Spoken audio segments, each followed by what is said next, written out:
Kaum muslimin yang semoga dirahmati Allah, permainan lato-lato sedang booming di Indonesia. Hampir semua usia dan kalangan memainkannya. Nah, hukumnya apa?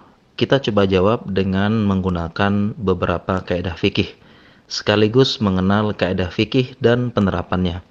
Yang pertama, hukumnya apa? Jelas hukumnya mubah, karena permainan itu asalnya hukumnya mubah dan termasuk urusan dunia. Kaedahnya adalah al-aslu fil asya'a al-ibahah. Hukum asal sesuatu urusan dunia itu mubah.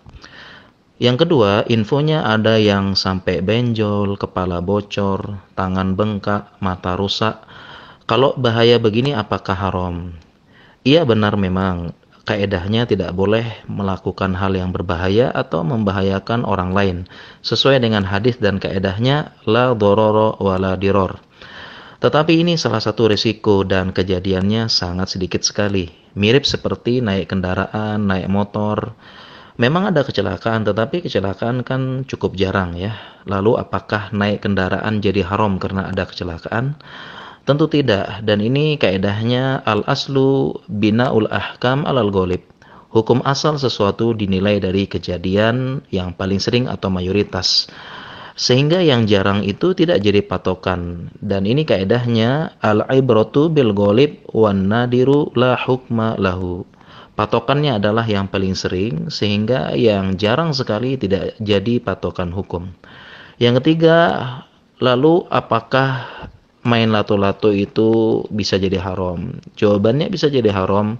Memang asalnya mubah, tetapi apabila ada keharaman di dalamnya, seperti main judi, saling ejek, dendam, atau membuat lalai, misalnya terlambat sholat atau tidak sholat, lalai belajar, ya mainnya berjam-jam, tentu ini tidak diperbolehkan.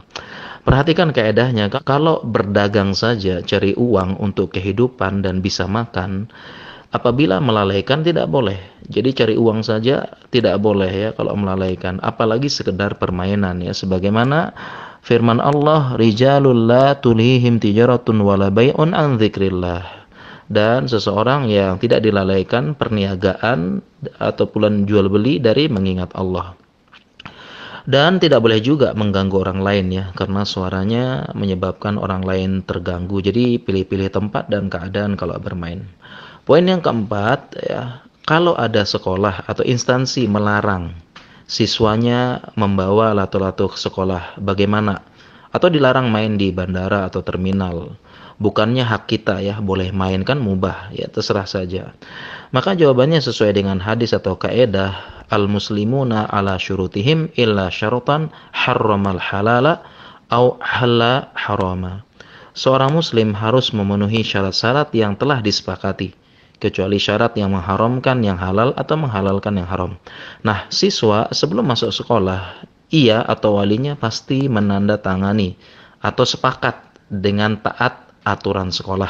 Nah, sehingga apabila sekolah menerapkan larangan membawa lato-lato dan jadi aturan sekolah, maka para siswa wajib mentaatinya selama aturan tersebut tidak bertentangan dengan syariat atau merubah hukum Allah.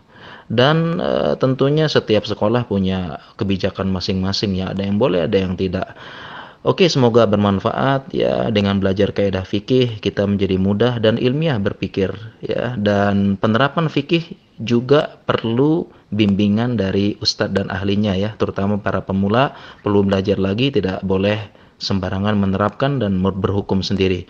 Satu lagi, sampai saat video ini dibuat, kami belum pernah main lato-lato dan mencobanya. Demikian, semoga bermanfaat.